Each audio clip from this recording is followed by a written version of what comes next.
Hello, आज हम लोग जानने वाले हैं केमिकल रिएक्शन क्लास 10 एक्टिविटी को। तो ये वीडियो बहुत हेल्पफुल है, तो आप मेरे चैनल को ज़रूर सब्सक्राइब करें।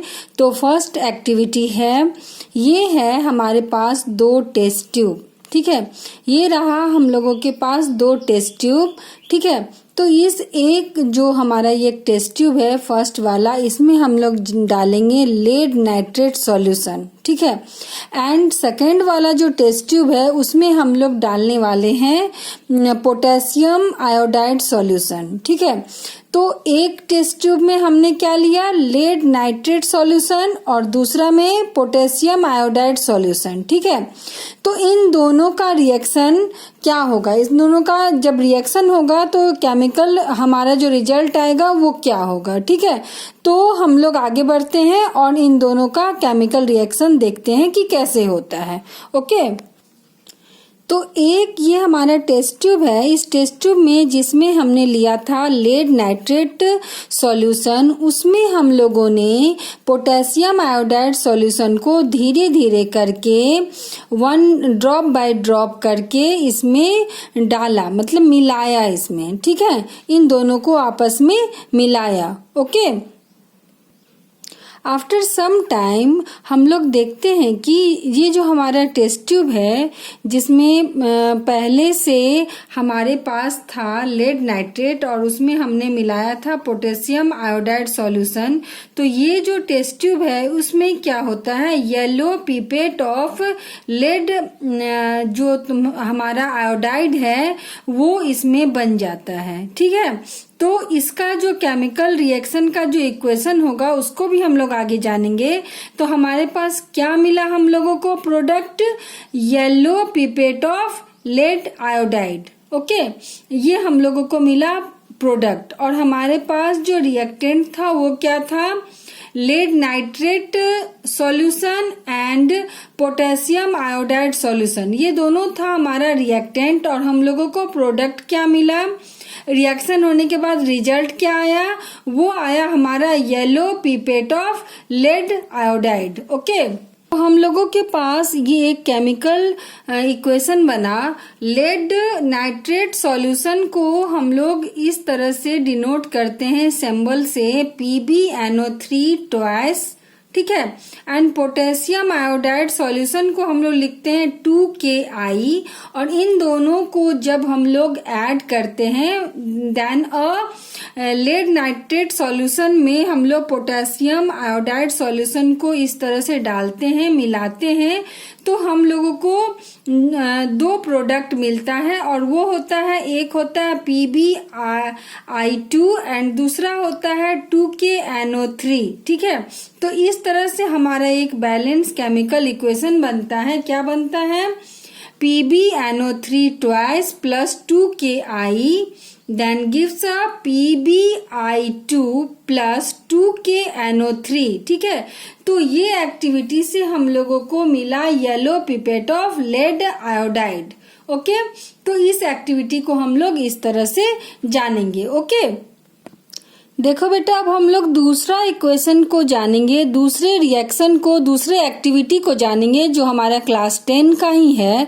तो इसमें क्या हो रहा है कि अगर हम लोग ऑक्सीजन के प्रेजेंट में, सपोज यहाँ पर एक हम लोग बर्नर ले लेते हैं, एंड हम लोग क्या करते हैं, जो मैग्नीशियम रिबन है उसको हम लोग इस तरह से पकड़कर, ठीक है, उसको हम लोग क्या करते हैं, ऑक्सीजन के प्रेजेंट में जब हम लोग उसको बर्न करते हैं, जलाते हैं, तो हम लोगों को क्या मिलता है, हम लोगों को मिलता है एस मैग्नीशियम ऑक्साइड का। ठीक है ना, ये जो हमारा, ये तुम्हारा जो एक ग्लास का बना हुआ एक डिश है, उस डिश में हम लोगों को क्या मिलता है, वो मिलता है हम लोगों को एस मैग्नीशियम ऑक्साइड का।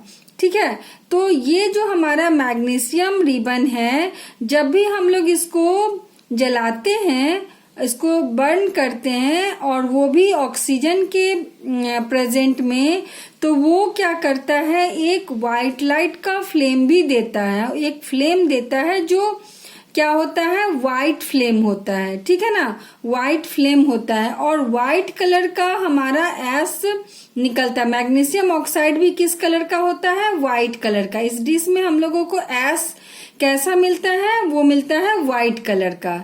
ठीक है बाबू बेटा, ठीक है।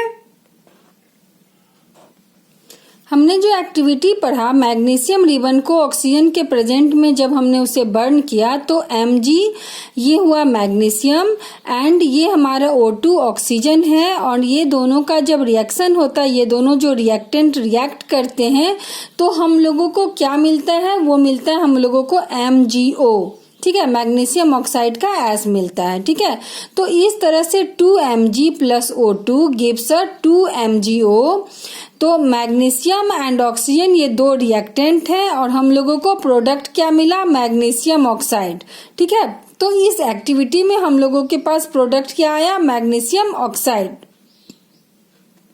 ओके, यहाँ पर हमने जो मैग्नीशियम रिबन को जलाया था तो हम लोगों को ऑक्सीजन के प्रेजेंट में, तो मैग्नीशियम जब ऑक्सीजन के साथ रिएक्ट करता है तो हम लोगों को वाइट कलर का एस देता है, वो होता है मैग्नीशियम ऑक्साइड का।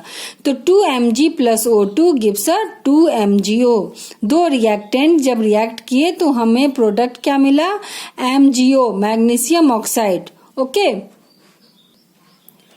अभी हम लोग जानने वाले हैं इलेक्ट्रोलाइसिस प्रोसेस के बारे में। इस प्रोसेस से हम लोग क्या करते हैं कि जो वाटर होता है, water that means liquid water, electrolysis process से ही वो क्या होता है, हाइड्रोजन एंड ऑक्सीजन में कन्वर्ट होता है।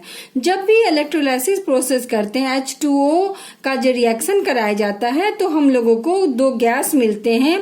H2O एक लिक्विड है और वो लिक्विड से दो गैस प्रोडक्ट हम लोगों को मिलता है और ये मिलता है हम लोगों को इलेक्ट्रोलाइसिस प्रोसेस से। तो उसको हम लोग अच्छे से जानेंगे। कैसे, हम लोग एक बीकर ले लेते हैं, इस बीकर में आधा इस तरह से पूरा भर देते हैं, आधे में वाटर, ठीक है, और दो टेस्ट ट्यूब लेते हैं जिसको हम लोग इस तरह से उलट कर, ठीक है, टेस्ट ट्यूब को उलट कर रख देते हैं। एंड जो हमारे पास दो रॉड है, वो रॉड में एक होता है कैथोड और दूसरा होता है एनोड का रॉड, ठीक है ना। ये दोनों, एक कैथोड रॉड है और एक ये एनोड रॉड है, ठीक है ना। ओके, तो इसमें क्या होता है कि जब भी हम ये जो हमारा यहाँ पर जो कनेक्टेड है, ये देखिए अच्छे से, इसको क्या करना है बेटा कि इसमें ऐसा होना चाहिए कि इसमें से थोड़ा सा भी जो वाटर है वो लीक नहीं करना चाहिए, ठीक है। एंड देन हम लोग क्या करते हैं, कैथोड को ये हमारे पास जो एक बैटरी है जो 6 वोल्ट का बैटरी है, इस बैटरी के साथ कैथोड जो पॉजिटिव टर्मिनल के साथ इसको कनेक्ट कर देते हैं, बैटरी के पॉजिटिव टर्मिनल से। एंड जो हमारे पास जो एनोड है उसको स्विच से पास करता हुआ हम लोग क्या करते हैं, एक स्विच लगाते हैं, स्विच से ये टर्मिनल पास होता हुआ निगेटिव टर्मिनल को कनेक्ट करता है, ठीक है। एंड उसके बाद हम लोग क्या करते हैं कि स्विच को ऑन कर देते हैं, दैट मीन्स इसमें इलेक्ट्रिसिटी फ्लो होने लगता है, ठीक है, इलेक्ट्रिसिटी इसमें पास करते हैं। तो कुछ टाइम बाद हम लोग देखते हैं, कुछ समय बाद हम लोग देखते हैं कि ये जो हमारे पास जो यहाँ पर जो एक एनोड एंड कैथोड का जो रॉड था और टेस्ट ट्यूब जो उलट कर रखा हुआ था, उस ऊपर वाले पार्ट में कुछ बबल के साथ यहाँ पर क्या होता है कि जमा होने लगता है, इकट्ठा होने लगता है। एंड हम लोग थोड़ी देर बाद देखते हैं कि जो वाटर है जो पूरा यहाँ तक होता है, ये वाटर धीरे धीरे नीचे आने लगता है, ठीक है, और यहाँ पर गैस क्या होता है, जमा होने लगता है। और उसके बाद इसमें एक इसको टेस्ट करके भी देखेंगे बेटा। कैसे टेस्ट करके देख सकते हैं हम लोग, तो अगर हम लोग एक जलता हुआ कैंडल को, ठीक है, अगर हम लोग एक जलता हुआ कैंडल को हम लोग ले जाएंगे और तब पता चलेगा कि हमारा ये जो टेस्ट ट्यूब है किसमें हमारे पास ऑक्सीजन आया है और किसमें हमारे पास हाइड्रोजन आया है। तो अगर हम लोग यहाँ पर जैसे ये फर्स्ट वाला एनोड वाला जो टेस्ट ट्यूब है, वहां पर अगर हम लोग जलता हुआ कैंडल ले जाते हैं तो क्या हो जाता है, वो अच्छे से और जलता है, ठीक है, वो और अच्छे से फ्लेम देता है और अच्छे से जलने लगता है, ठीक है। उसके बाद नेक्स्ट अगर हम लोग ये दूसरा वाला कैंडल दूसरा वाले टेस्ट ट्यूब के पास जब हम लोग कैंडल को ले जाते हैं तो क्या होता है यहाँ पर कि वो पॉप साउंड के साथ जो है वो पॉप साउंड कर करके जलता है। वो जलेगा लेकिन पॉप साउंड कर करके जलना शुरू कर देता है, ठीक है ना। तो इससे ये जो टेस्ट ट्यूब है यहाँ पर, ये टेस्ट ट्यूब में हम लोगों को पता चल जाता है कि इसमें हाइड्रोजन गैस है और इसमें ऑक्सीजन है, क्योंकि ऑक्सीजन जलने में क्या करता है और ज्यादा सपोर्टिव होता है, ठीक है, और हाइड्रोजन जलने में सपोर्टिव नहीं होता है। तो ये पॉप साउंड के साथ जलेगा और यहाँ पर क्या होगा, वो बहुत अच्छे फ्लेम देगा और अच्छे से जलेगा। याद रखना कि ये जो कैथोड होता है वो पॉजिटिव टर्मिनल से कनेक्टेड होता है और एनोड जो है वो नेगेटिव टर्मिनल से कनेक्टेड होता है, ठीक है। और जब हम लोग इसमें इलेक्ट्रोलाइसिस प्रोसेस करते हैं तभी हम लोगों को क्या मिलता है कि वाटर से हाइड्रोजन एंड ऑक्सीजन मिलता है, ठीक है। वाटर में जब इलेक्ट्रोलाइसिस प्रोसेस करवाया जाता है तो हम लोगों को मिलता है क्या, हाइड्रोजन एंड ऑक्सीजन। ओके, तो इस एक्टिविटी से हम लोग ये जान सकते हैं कि कैसे हम लोगों को एक लिक्विड से दो गैस मिलते हैं। ओके, नेक्स्ट वाले एक्टिविटी को हम लोग जानेंगे कि अगर हम लोग एक, जैसे सपोज ये एक चाइना डिश है और उसमें हमने रख दिया यहाँ पर white crystal of silver chloride, silver chloride को इसमें डाल दिया, ठीक है। तो ये यहाँ पर हम लोगों को दिखेगा कि लाइट से रिएक्शन में क्या फर्क आता है, ठीक है। तो यहाँ पर हम लोगों के पास क्या हुआ कि ये चाइना डिश है और चाइना डिश में हमने रख दिया सिल्वर क्लोराइड, जिसको हम लोग 2AgCl बोलते हैं, ठीक है, AgCl, ठीक है। देन कुछ समय के बाद अगर हम लोग उसको सनलाइट में रख देंगे तो देखते हैं कुछ समय के बाद हमारे पास क्या हम लोगों को मिलता है, हम लोगों को मिलता है AgCl। जब यहाँ पर सनलाइट में उसको रखा जाता है तो हम लोगों को मिलता है ये 2Ag + Cl2, 2AgCl से हम लोगों को 2Ag + Cl2 मिलता है। सिल्वर क्लोराइड से हमको सिल्वर और क्लोराइड को एकदम से हम लोगों को ये दो प्रोडक्ट मिलता है। AgCl ये हमारा सनलाइट में आने के बाद Ag और Cl बिल्कुल डिकम्पोज हो जाता है, ठीक है। तो यहाँ पर और एक क्या होता है कि जो AgCl है ये सिल्वर क्लोराइड ये व्हाइट कलर का होता है और जब कुछ समय के लिए हम लोग उसको सनलाइट में छोड़ देते हैं तो ये जो हम लोगों को सिल्वर मिलेगा वो जो मिलेगा ग्रेई कलर का मिलेगा, वो ग्रे कलर का, वो क्या हो जाएगा, वो व्हाइट कलर टर्न हो जाएगा ग्रे कलर में, ठीक है। तो ये सनलाइट के वजह से होगा, ठीक है। तो हम लोगों के पास इक्वेशन आया 2AgCl गिव्स 2Ag + Cl2, ये एक बैलेंस केमिकल इक्वेशन है। ओके, आप लोगों को ये वीडियो अच्छा लगा हो तो जरूर लाइक करें, ठीक है, और सब्सक्राइब भी करें। Okay, bye, thank you.